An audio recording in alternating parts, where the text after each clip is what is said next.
नमस्कार।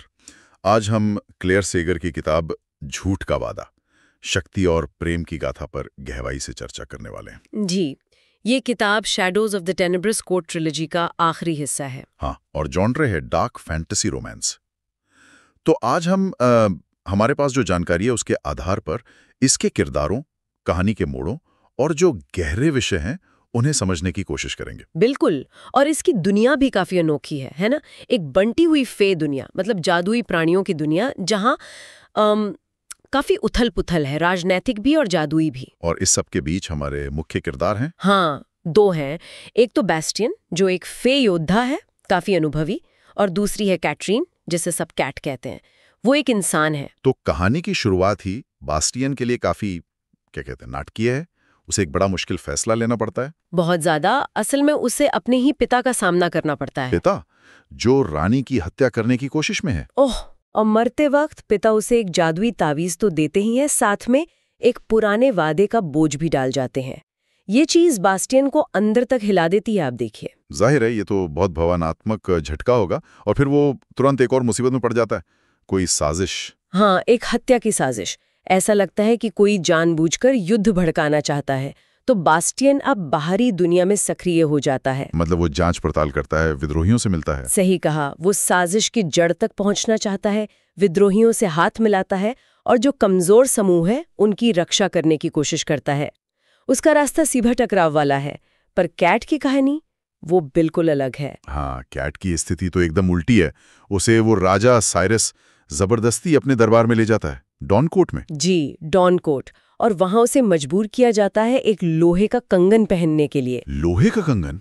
इसका क्या मतलब है? वो कंगन सिर्फ गहना नहीं है, वो कैट की जो जादुई शक्तियां हैं उन्हें पूरी तरह से रोक देता है, उसे बेबस बना देता है। अच्छा। तो वो वहां फंस गई है। बिल्कुल। लेकिन उसकी रणनीति कमाल की है। वो बाहर से दिखाती है कि वो वफादार है, राजा की बात मान रही है, पर अंदर ही अंदर वो सही मौके का इंतजार कर रही है। मतलब वो छिपकर जानकारी निकाल रही है। हाँ, गुप्त रूप से जानकारी इकट्ठा करना, राजा के खिलाफ सबूत ढूंढना, ये एक तरह का दिमागी खेल है जो वो अंदर से खेल रही है। जीवित रहने के लिए झूठ बोल रही है, पर उसका मकसद बड़ा है। व्यवस्था को अंदर से कमजोर करना, ये तो बहुत खतरनाक होगा। बेहद खतरनाक। एक गलती और जान जा सकती है। और इसी बीच उसे पता चलता है क्राउन ऑफ एशेस के बारे में। क्राउन ऑफ एशेस, ये क्या चीज है? ये एक बहुत ही शक्तिशाली जादुई चीज है। इसमें जीवन देने और विनाश करने दोनों की ताकत है। कैट इसे साइरस के खिलाफ इस्तेमाल करने का सोचती है। अच्छा, तो ये उसका हथियार बन सकता है। हाँ, राजा की शक्ति को चुनौती देने के लिए। तो आप देखिए, दोनों मुख्य किरदार, बैस्टियन बाहर से, कैट अंदर से, एक ही दुश्मन के खिलाफ अपने अपने तरीके से लड़ रहे हैं। और यहीं से कहानी के जो मुख्य विषय हैं वो सामने आते हैं। पहला तो साफ है, शक्ति, नियंत्रण और भ्रष्टाचार। बिल्कुल। राजा साइरस और उसका वो अमर बनने का जुनून, क्राउन ऑफ एशेस के जरिए ये दिखाता है कि कैसे बिना रोक टोक वाली शक्ति कैसे इंसान को और पूरी व्यवस्था को ही भ्रष्ट कर देती है। साइरस का किरदार तो इसका जीता जागता उदाहरण है। जी, लेकिन साथ ही कहानी में प्रेम, अपनी मर्जी से जीने की इच्छा यानी स्वायत्ता, और जख्मों से उभरने की बात भी है। कैट और बैस्टियन का रिश्ता देखें, वो आम फैंटेसी रोमांस जैसा नहीं है। कैसे? उनके रिश्ते की बुनियाद है उनका अतीत का दर्द, एक दूसरे के लिए इज्जत और निर्भरता नहीं, बल्कि अपने फैसले खुद लेने की आजादी। उनका प्यार मुश्किल हालात में पनपता है। ये भी ध्यान देने वाली बात है कि उनका विरोध कितना मुश्किल है। कोई आसान जीत नहीं मिलती उन्हें। सही कहा। कैट का दरबार के अंदर का संघर्ष, बास्टियन का बाहरी विद्रोह, दोनों दिखाते हैं कि जुल्म के खिलाफ खड़े होने की कीमत क्या होती है और ये कितना जटिल होता है। और फिर आता है झूठ का पहलू। हाँ, सत्य, झूठ और धोखा, ये बहुत महत्वपूर्ण है। साइरस के झूठ तो तबाही और नियंत्रण के लिए हैं, लेकिन कैट और बास्टियन, उनके झूठ अपनी जान बचाने या दूसरों की मदद करने के लिए हैं। तो यहाँ एक नैतिक सवाल उठता है ना? बिल्कुल। क्या मकसद झूठ को सही ठहरा सकता है?